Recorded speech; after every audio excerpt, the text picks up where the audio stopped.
Bismillahirrahmanirrahim. Pembahasan taklim kita atau pelajaran taklim kita sebelum kemudian libur puasa kemarin adalah membicarakan tentang masalah ketaatan yang ada di dalam hati atau ibadah-ibadah yang dilakukan oleh hati. Jadi selain dari anggota tubuh kita yang zahir, maka hati kita pun dituntut oleh Allah untuk kemudian melaksanakan ketaatan dan meninggalkan segala kemaksiatan yang kemudian disebut dengan taat yang batin dan disebut maksiat yang batin. Bahkan dikatakan ketaatan yang batin lebih besar daripada ketaatan yang zahir, atau ketaatan hati lebih besar daripada ketaatan anggota tubuh. Pun sama sebaliknya, maksiat hati lebih besar daripada maksiat anggota tubuh.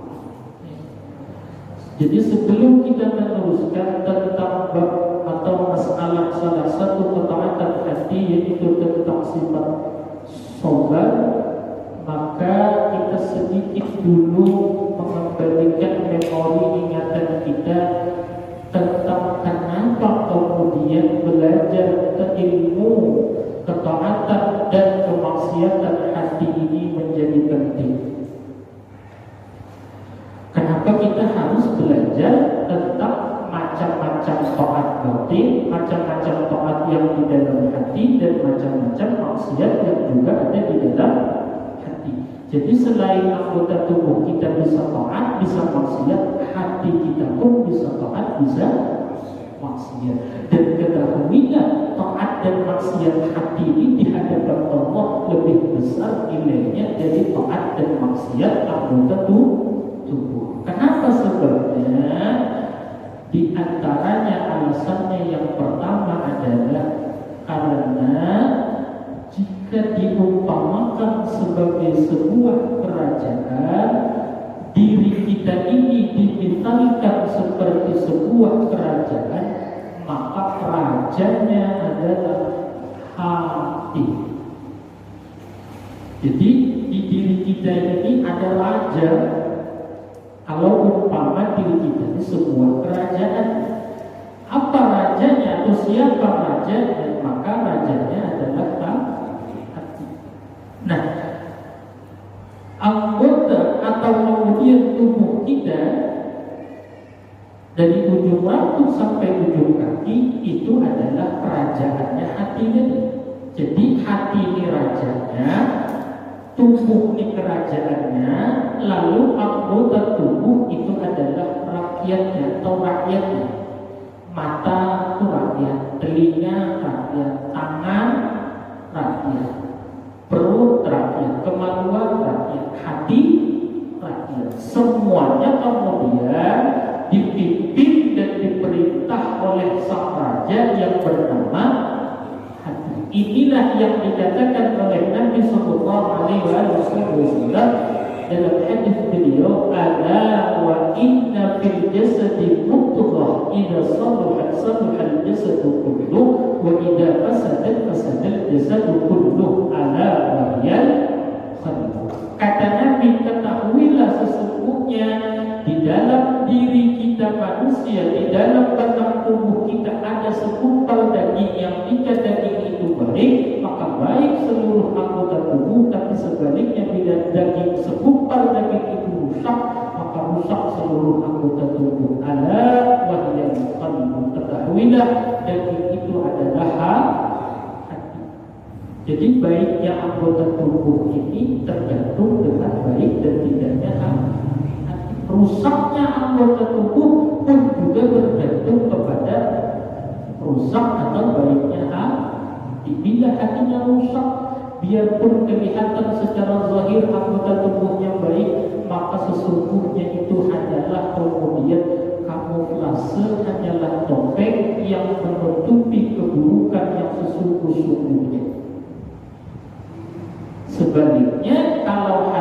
baik, kayak apapun keadaannya, anggota tubuh pasti ikut baik.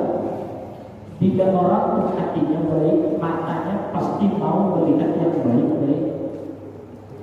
Bila orang hatinya baik, tangannya pasti tidak mau mengambil yang tidak baik.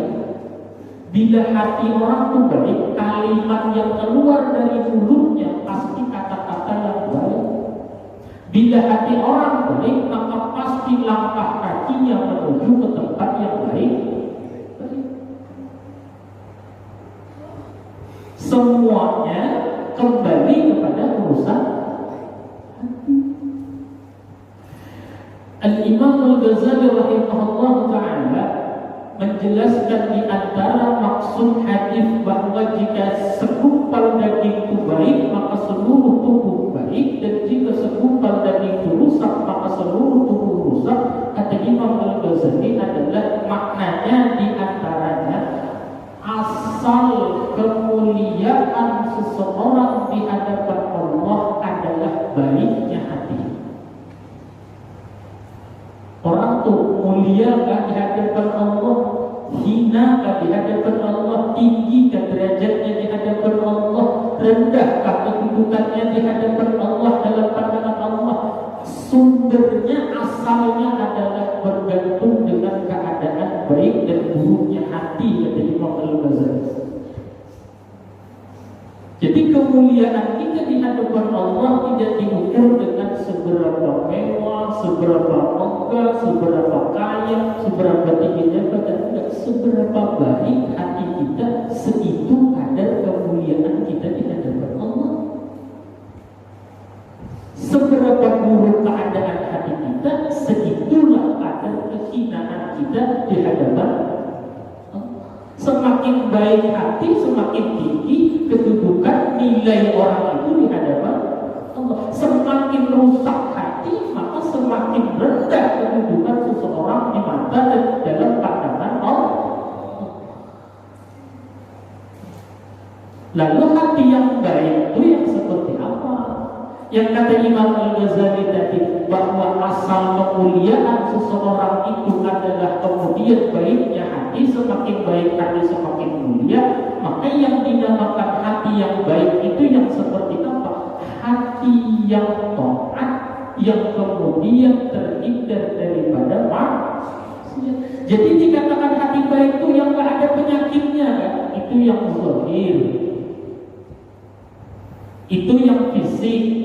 Dikatakan hati yang baik itu hati yang gak ada penyakitnya, penyakit fisik misalnya macam-macam, apa kanker hati dan lain sebagainya. Nah, tapi bila hati yang batin, apabila dikatakan baik, maka adalah hati itu taat dan kemudian terhindar daripada maksiat. Artinya bila hati kita masih banyak maksiatnya kepada Allah, berarti belum termasuk hati yang baik.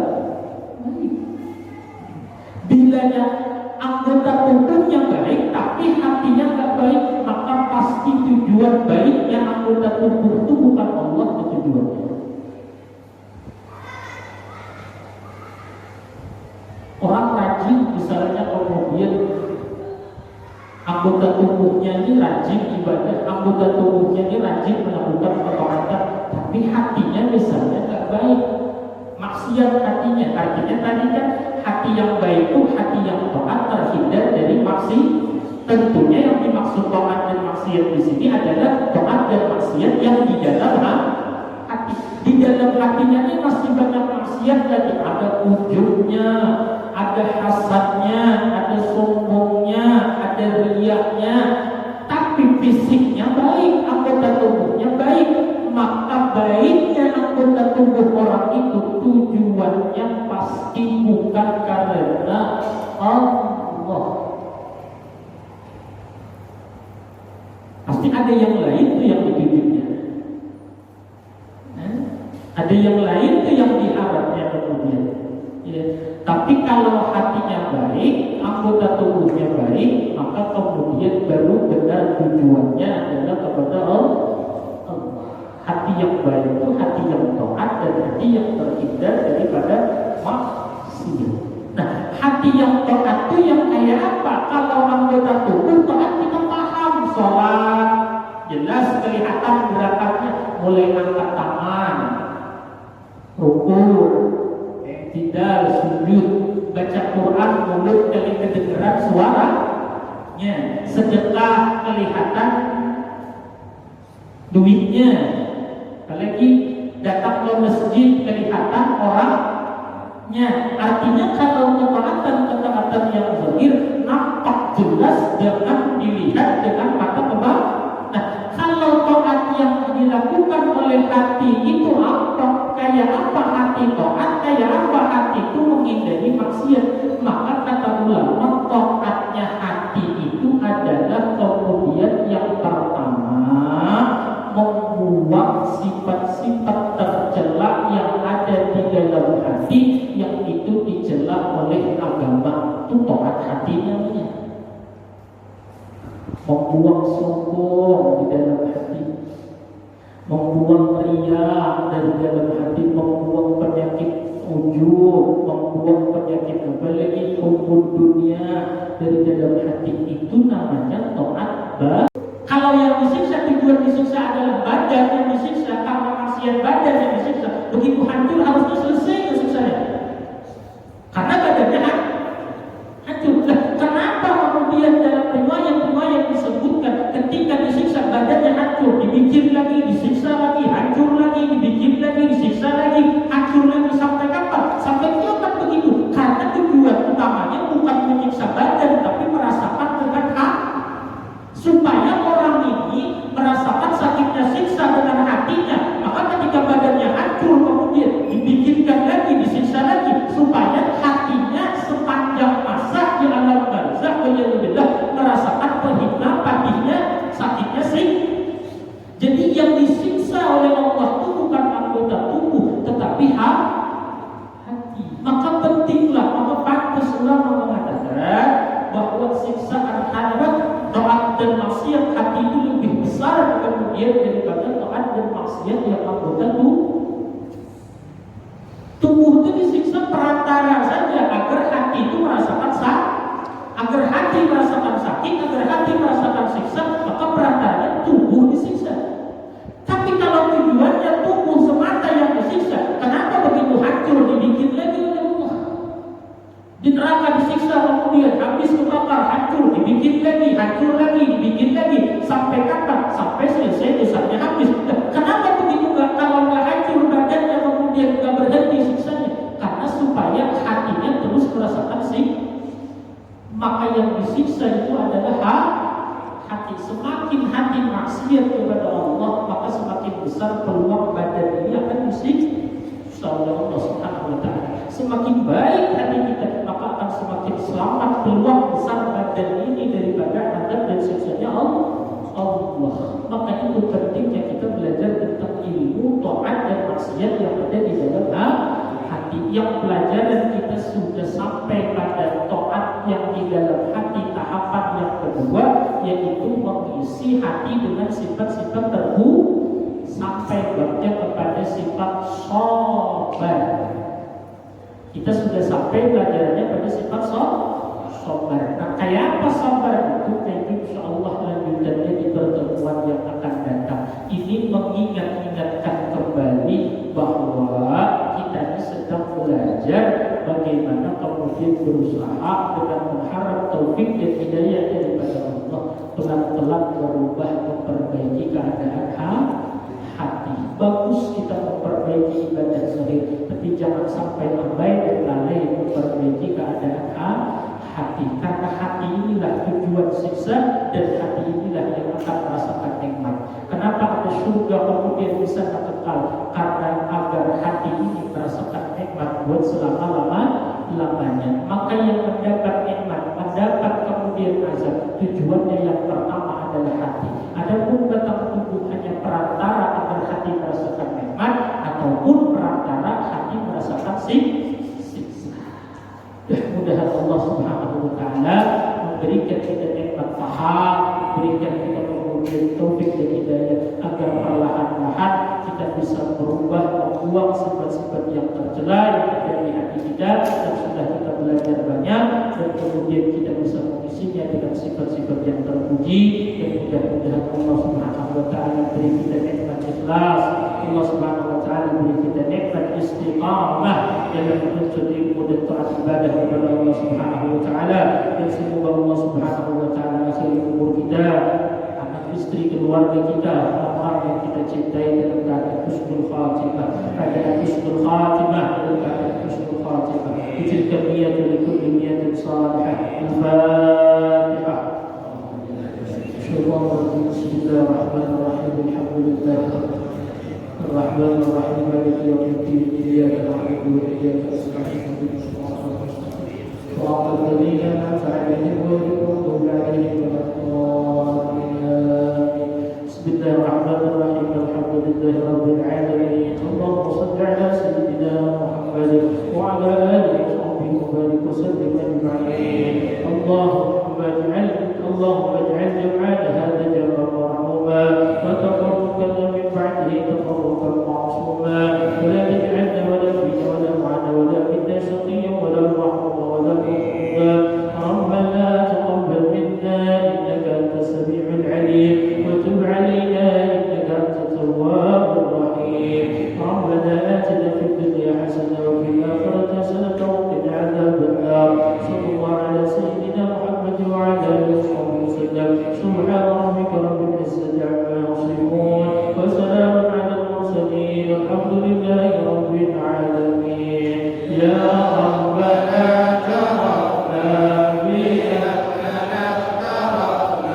wa annana asrafna 'ala al-qasrna fad'u 'alayna tawba tasilu kulla awba wastur lana al-'urati wa amin ar-rawati wa ighfir li walidina rabbi wa mauludina. Jadi pujian orang ini bawanya ke rumah, begitu dia merenung diingatnya. Benar juga kata Bapak itu tadi, kalau yang lain kayak saya ini belum tentu bisa sabar. Cuma alhamdulillah saya sabar.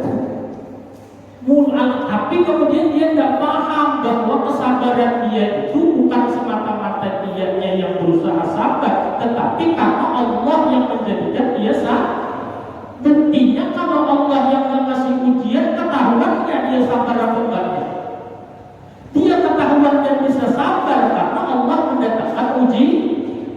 Maka ketika dipuji kita bisa sabar, bukan kita yang bisa sabar, Allah yang mendatangkan ujian yang juga memberi kita sifat sabar. Maka begitu dipuji orang, tahapan ketiga taat hati. Kemudian ini adalah pertolongan Allah. Saya bisa sabar, ini pertolongan Allah. Tapi ini di dalam apa orang memuji, Masya Allah, Bapak sabarnya luar biasa. Kalau saya belum tentu sabar kayak Bapak. Ya Alhamdulillah, doakan aja mudah-mudahan istiqomah di dalam hati. Kesabaran saya ini adalah pertolongan anugerah Allah. Kalau Allah nggak kasih saya sabar, kayak apapun saya nggak akan bisa sabar. Nah itu tahapan yang ketiga sudah. Tahapan kita di mana? Setidak-tidaknya kita sudah paham, sudah tahu, dan mulai berniat berusaha. Sifat sombong, sifat ujub, sifat takabur, sifat riya yang tadi hipangilah pelan-pelan diubah, pelan-pelan dibuang, perlahan-lahan dididik hati, ditarbiyah hati, dibimbing hati, supaya kemudian jangan berbeda setelah orang banyak atau sendiri. Baru nanti pelan-pelan diisi dengan sabar, pelan-pelan diisi dengan khauf, pelan-pelan diisi dengan ridha. Setelah itu ingat semuanya adalah pertolongan daripada Allah. Paham insyaallah? Ya? Ingat, baik dan buruk menurut penilaian kita itu sesungguhnya adalah penyebab paling utamanya disebabkan karena keadaan hati kita.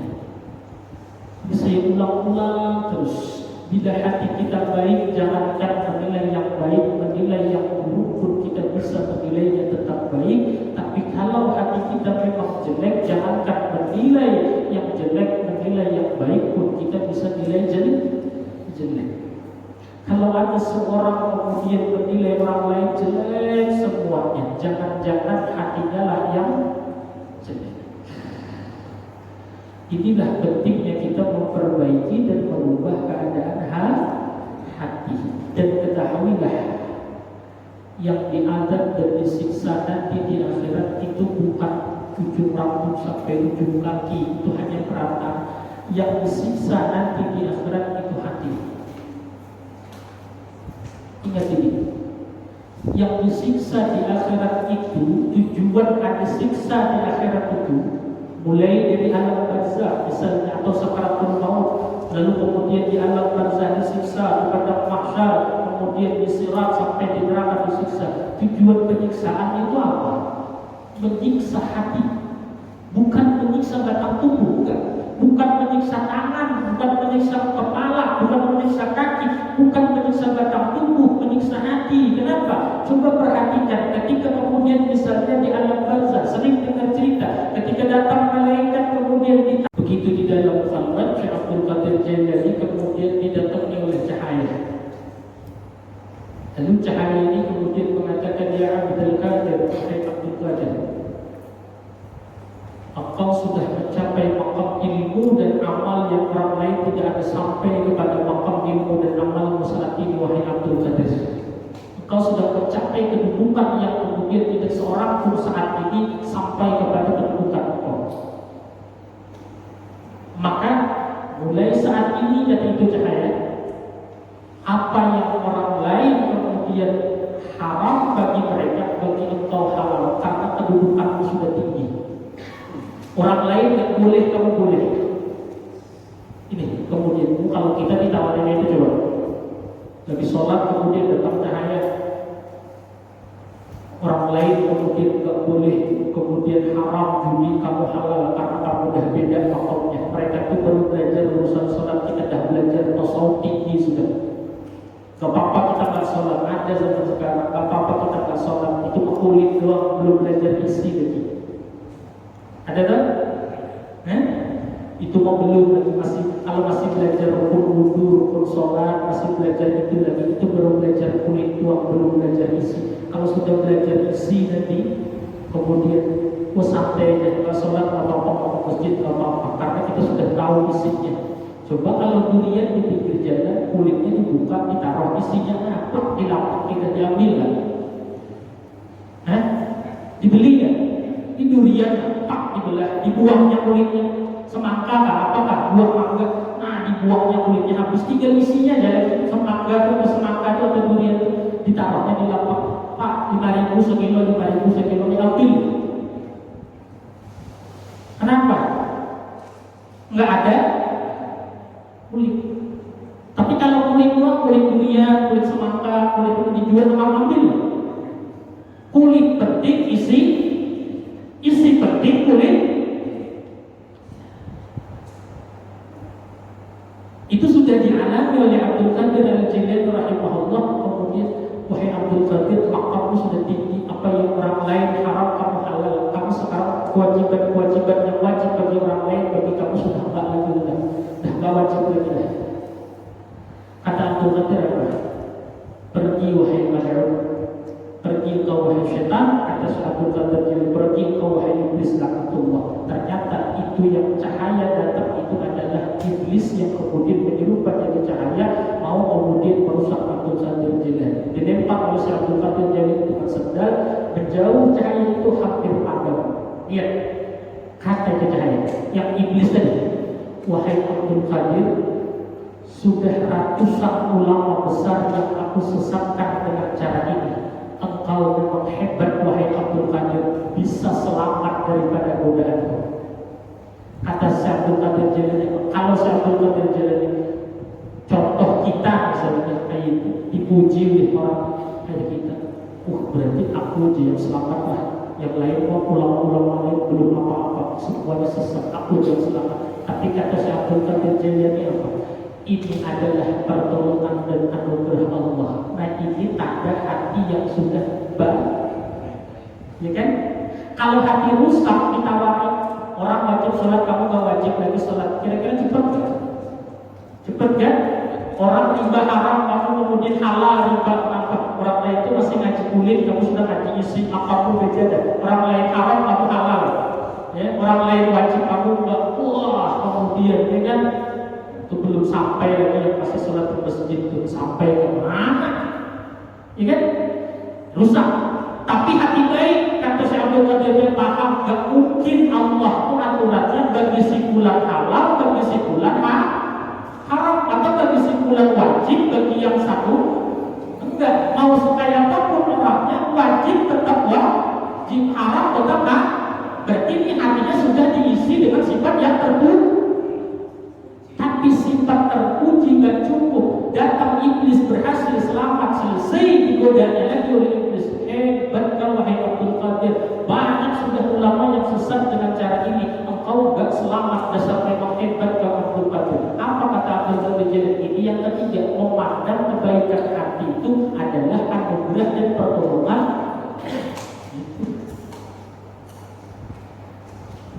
Hebat bapak sabar menghadapi ujian ini. Kalau saya kayak bapak sabar, pulang rumah renung. Benar juga katanya kalau orang lain belum tentu bisa sabar kayak saya. Nah, ada sabar baik kan? Cuma begitu kemudian ada ujian, hebat bapak sabar. Ujian kayak itu, kalau saya ujian kayak bapak belum tentu sabar. Sama lah penilaiannya. Tergantung keadaan hati orangnya. Jangan menyalahkan keadaan, koreksi hati kita yang bernilai, karena keadaan itu adalah ketentuan dan takdir daripada Allah. Tidak ada takdir Allah yang sepenuhnya buruk, kecuali di dalamnya pasti ada mengandung kebaikan. Kata Al-Habib Ali bin Muhammad Al-Habibi dalam Maulid Sentut Durarnya, khalaqal khalqa li hikmah. Allah itu menciptakan apa yang diciptakan itu di dalamnya mengandung hikmah semuanya. Gak ada yang tidak diciptaan Allah itu yang gak ada mengandung hikmah. Gak ada, semua ciptaan Allah di dalamnya ada hikmah yang bisa kita ambil kebaikannya untuk kita kemudian pahami, untuk kita yakini, dan untuk kita kemudian amalkan kebaikan itu sebagai ilmu yang kita dapat dari pelajaran langsung apa yang kita alami. Cuma syaratnya hati kita menilainya harus baik. Nggak ada kata Habib Ali Al-Habsyi bahwa ciptaan Allah itu jelek semuanya, nggak ada. Allah menciptakan makhluk yang paling jelek sekalipun pasti ada hikmahnya. Allah menciptakan misalnya nyamuk, berapa banyak orang kaya gara-gara nyamuk. Buktinya ada pabrik obat. Apa lagi? Allah menciptakan semua kemudian ada hikmahnya. Nggak ada ya, nggak ada hikmahnya kemudian. Cuma kenapa kita melihat itu semuanya jelek? Karena kita melihat dengan hati yang jelek. Maka mengisi hati dengan sifat-sifat yang terpuji adalah bentuk ketaatan hati. Supaya apa? Di antaranya hikmahnya kita belajar melihat sesuatu itu dengan penglihatan yang baik. Walaupun seringkali kenyataannya sesuatu tersebut tidak sesuai dengan apa yang kita ingin.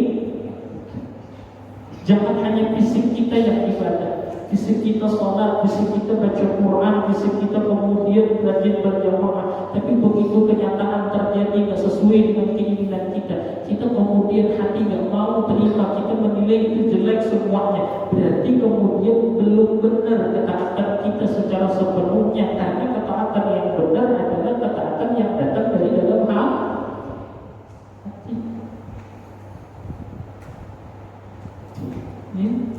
Itu kemudian dikatakan oleh para ulama bahwa yang disebut hati yang taat itu pertama dibuang sifat-sifat yang jelek. Contohnya tadi himmah, ghirah, semangat ibadah di tengah orang banyak beda dengan sendirinya. Setelah itu yang kedua disebut taat hati itu adalah kemudian diisi dengan sifat-sifat yang baik. Nah yang ketiga ketiga yang disebut taat hati itu, kata para ulama, setelah berhasil mengisi dengan sifat-sifat yang baik, dibuang sudah yang jelek-jelek, diisi dengan sifat yang baik, sabar, syukur, ridha, ikhlas, khauf, zuhud dan lain sebagainya. Sudah berhasil kemudian sedikit demi sedikit, pelan-pelan belajar kemudian memperbaiki hati. Jangan hanya sibuk memperbaiki anggota tubuh dan penampilan. Setelah berusaha pelan-pelan maka berubah menjadi lebih baik. Ingat yang ketiga, kebaikan yang ada di hati kita itu bukanlah adalah kebaikan kita, tapi itu adalah kemudian kebaikan Allah.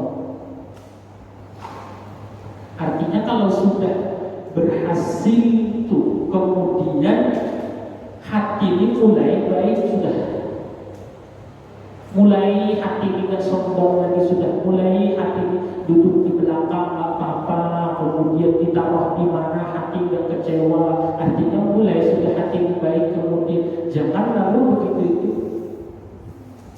begitu sudah berhasil punya sifat tawadhu, misalnya ditempatkan orang di belakang di mana ada masalah, lalu begitu kemudian di dalam hatinya muncul pengakuan bahwa di sini kemudian aku yang punya sifat tawadhu kayak ini, rusak lagi namanya.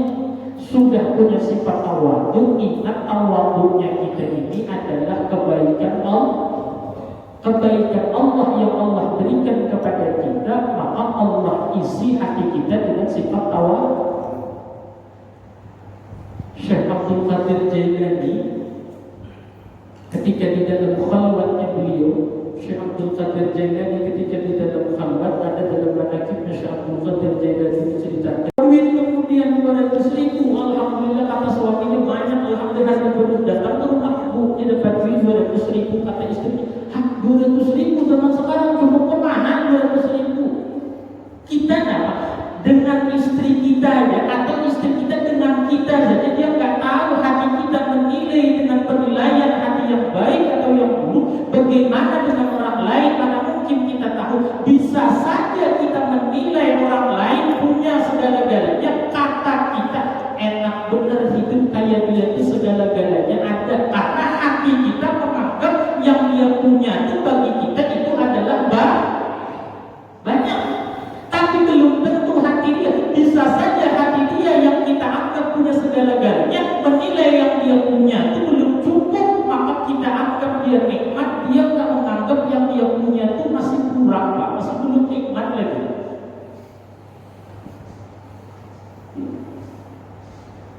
Jadi nikmat dan bala itu kemudian dinilainya bergantung dengan keadaan hati kita. Bila hati kita baik, maka insya Allah jangankan nikmat bala pun bisa dinilai baik.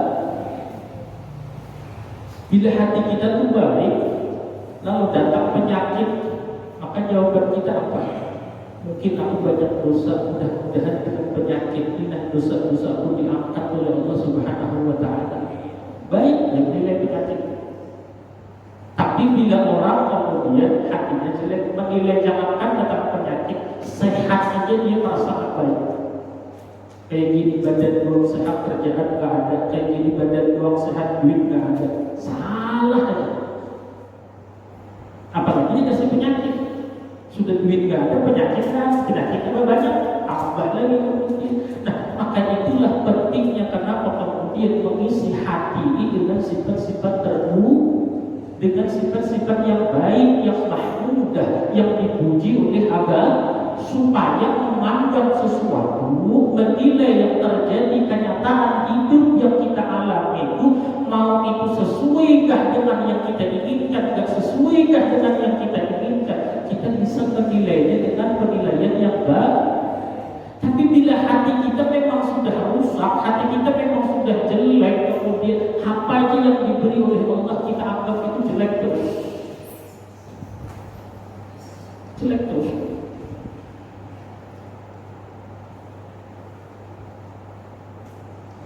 Orang tuh bila hati sudah jelek, hujan terus, bener lah. Salah kita. Hujan dulu. Kasih Allah panas.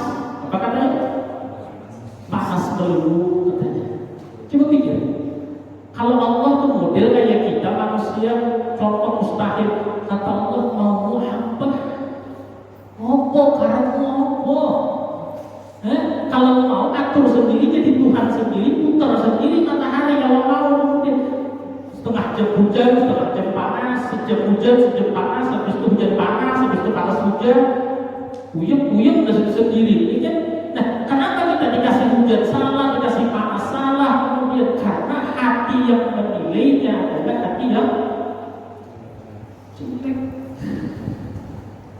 Maka itu dikatakan bahwa artinya apa? Bisa saja orang secara zahir taat tapi hatinya jelek.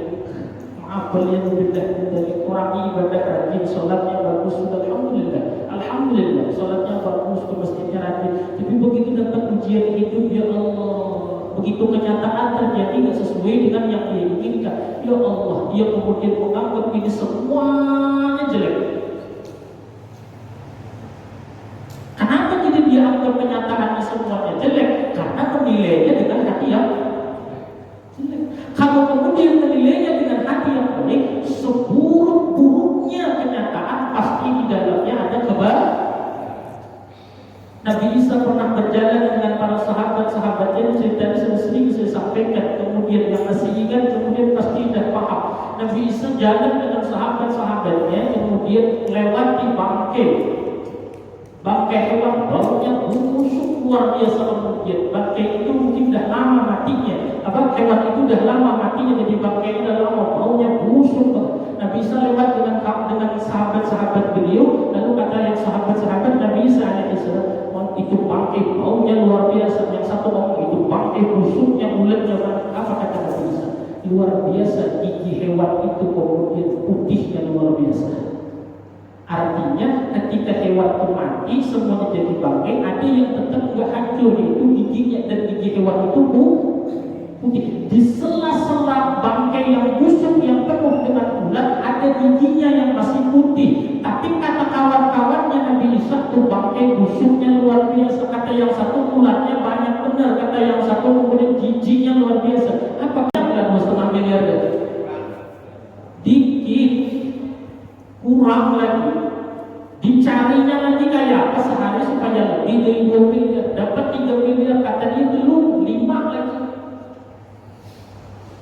5 dapat belum 10 lagi. Nah, kenapa yang nikmat saja dipandangnya buruk? Karena yang memandangnya adalah dengan penglihatan hati yang buruk. Tapi kalau umpama hati ini baik, jangankan memandang nikmat, memandang bala saja dengan pandangan baik dia. Kalau memang hatinya baik,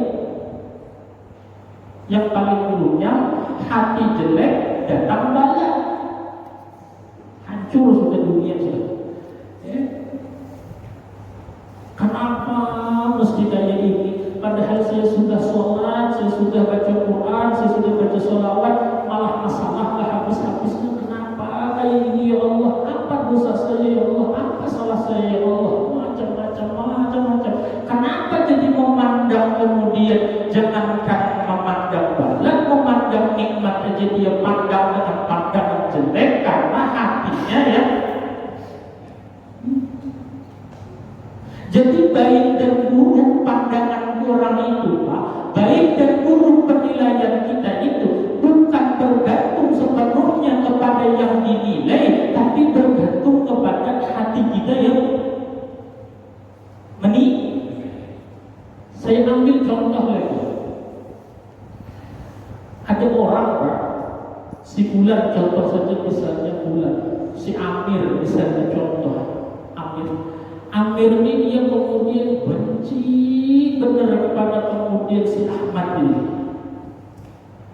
benci kepada si Ahmad, luar biasa bencinya. Artinya hatinya nggak senang, hatinya punya sifat benci, ya, hatinya punya penyakit namanya misalnya ghadab, penyakit hati yang sudah bahas ghadab, artinya marah, dia benci di dalam hatinya kemudian.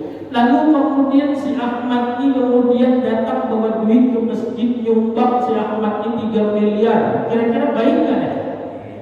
Tapi menurut Amir baik nggak Ahmad nyumbang kan? Apa kata si Amir? Paling mau pamer aja itu nyumbang itu.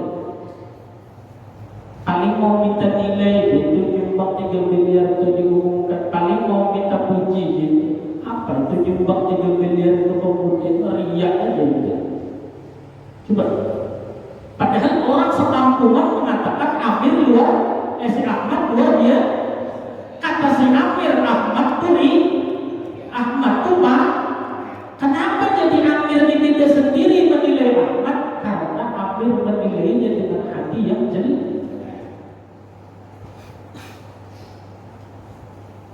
Ada orang suka benci, kebalikan. Ada orang tuh sayang kepada seseorang, Pak. Sayang luar biasa. Sayang luar biasa. Gini aja deh. Kita contoh ke istri kita. Sayang luar biasa. Sayang nggak kita? Kalau nggak sayang anak tiga ya balikin, ya. Sayang nggak? Orang sekampungan katakan istri kita jelek, percaya nggak kita? Hah? Ya pikir-pikirlah, kalian itu benar ya kan? Orang kalau sudah sayang, ada teman yang ngomong, kenapa kamu mau dengan itu hitam, enggak itu hitam manis? Karena kenapa mau sama itu kemudian itu maaf ya contoh aja, itu kemudian gendut, kata dia itu cepat jawabnya, ya. Karena hatinya dengan hati yang baik, sayang di dalam hatinya ada rasa sayang jelek kan bukan? Kalau Amir ke Ahmad tadi, kenapa orang sekampungan bilang Ahmad luar biasa 3 miliar uang masjid? Amir aja nilai itu mau pamer aja, itu mau minta puji aja itu. Kenapa? Padahal objek yang dinilai sama, tapi hati yang menilai berbeda. Itulah Pak, kenapa kemudian seseorang ada yang kemudian diberi duit 100.000 sehari, kata dia luar biasa nikmat, alhamdulillah ini banyak ya Allah, terima kasih. Ada orang diberi 100.000 sehari, apa 100.000 sehari, cukup di mana 100.000 sehari, padahal sama gitu.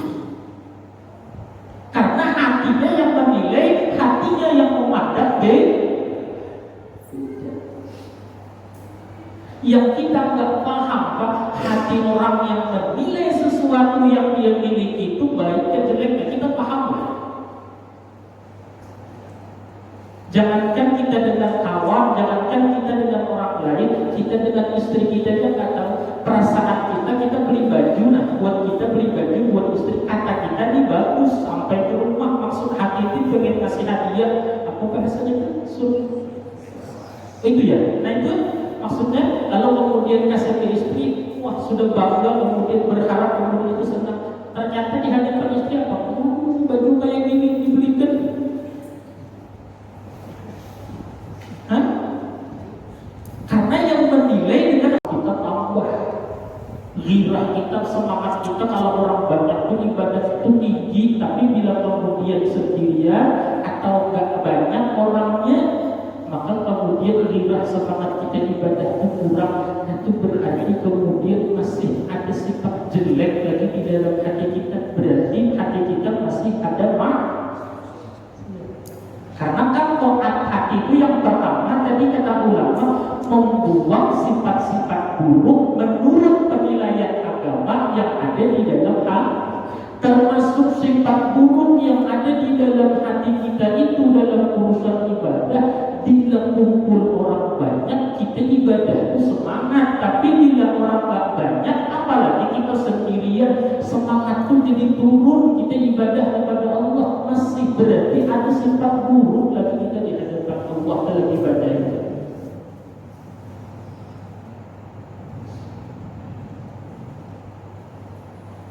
Kalau membaca Al-Quran ke orang banyak, ya satu juz sanggup baca. Orang bukan tadarus, bukan maksudnya di tengah masalah tadarus kan ya wajar juga. Orang banyak, kalau orang banyak tuh sholat sunnah kemudian sahur 6, 10 bahkan, tapi kalau di rumah kadang kebliyah juga. Berarti hati kita ini masih ada sifat buruknya, ada sifat tercelanya. Apa itu? Di tengah orang banyak, seakan-akan kita tuh kemudian mengharapkan orang banyak ini tadi menilai kita secara langsung ataupun tidak. Makanya ketika orang banyak kita semangat ibadahnya. Ketika orang nggak ada, maka semangat kita itu turun. Ini kemudian salah satu contoh saja, salah satu contoh. Nah ini harus dibuang. Nah membuang ini, menghilangkan ini, maka disebut berarti ta'at batin. Arti ta'at batin itu yang pertama tadi membuang dari dalam hati sifat-sifat yang tercela dalam pandangan agama. Contohnya ya tadi, bila di tengah orang banyak semangat, bilanya sendirian atau orang gak banyak lalu turunnya semangat ibadah itu asal-asalan ya ibadah itu kemudian, padahal kemudian yang kita ibadah itu kita tunjukkan ke orang banyak, ibadah kita tunjukkan ke Allah. Bila orang banyak, Allah ada nggak? Allah lihat nggak? Allah tahu nggak? Kalau kita sendiri Allah lihat nggak? Allah tahu. Bedakah pengetahuan Allah, penglihatan Allah, pengawasan Allah saat kita di orang banyak dan saat kita sendiri? Apakah ketika kita bersama orang banyak ibadah Allah lebih melihat, lalu ketika kita sendiri Allah nggak terlalu melihat, kan itu? Enggak kan? Sama di tengah orang banyak Allah maha melihat, maha mengetahui. Kita sendiri pun Allah melihat, Allah maha. Kenapa kita kalau memang tujuan ibadah kita Allah, lalu di tengah orang banyak semangat kita tambah, ketika kemudian kita sendirian semangat kita turun, berarti hati kita ada yang salah. Ini yang harus diperbaiki. Memperbaiki itu, membuang itu, itulah yang dinamakan ta'at batin. Kayak apa caranya? Supaya jangan di orang banyak tuh semangat, tapi begitu sendiri bahkan bisa jadi hilang semangat ibadah. Lebih terbanyak ibadah itu saat sendiri daripada kemudian saat bersama orang banyak. Itu latihannya. Itu latihannya. Jadi usahakan dalam beribadah apapun bentuknya, melatih supaya kita ini justru kemudian di tengah orang banyak kesendirian dan semangat kita tetap. Usahakan ibadah kita itu lebih banyak yang kita lakukan saat sendirian ketimbang yang kita lakukan di tengah orang banyak. Umpama aja, kalau lagi orang banyak kita sanggup berzikir 100, nanti pulang ke rumah saat sendirian palingnya kita zikir itu 1000 dong. Melatih hati ini supaya kemudian mendidik hati ini, mentarbiyah hati ini supaya jangan hanya di tengah orang banyak semangat, lalu kemudian ketika gak ada orang gak semangat. Maka dikerasi, dididik, ditarbiyah hati ini. Kayak apa caranya ibadah saat sendiri itu lebih banyak daripada ibadah di tengah orang banyak. Jangan terbalik. Begitu di tengah orang banyak wirid, zikir, sholat sunnah di rumah, enggak sama sekali.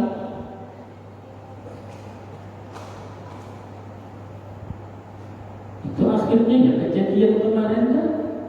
Begitu kemudian gak bisa ibadah orang banyak bersama orang banyak, tarawih gak bisa, apakah bisa. Begitu di rumah ada yang gak tarawih, ada yang gak baca Quran, yang tarawih ada yang 11, untuk 11 gak buat juga.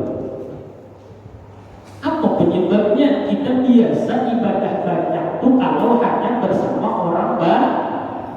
Itu penyakit yang harus kita pelan-pelan mau sampai kapan kita membawa penyakit hati itu, atau mau sampai ke hadapan Allah? Maka itu kebiasaan para ulama, para salafus saleh itu, mereka kemudian lihat dalam cerita-cerita manaqib mereka itu, ibadah mereka saat sendiri itu gak kira-kira dibanding ibadah mereka saat orang banyak.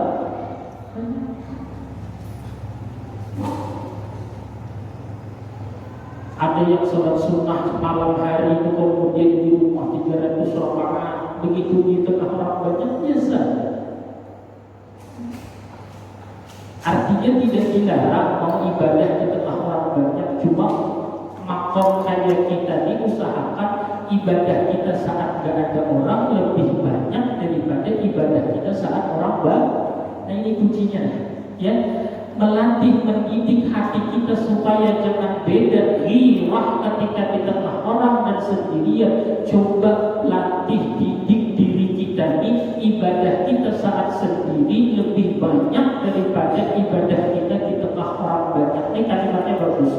Ibadah kita saat sendiri lebih banyak daripada ibadah kita saat di tengah orang banyak. Melatih, mendidik, mentarbiyah hati supaya gairah ibadah itu tidak berbeda pada ketika ada orang ataupun tidak ada.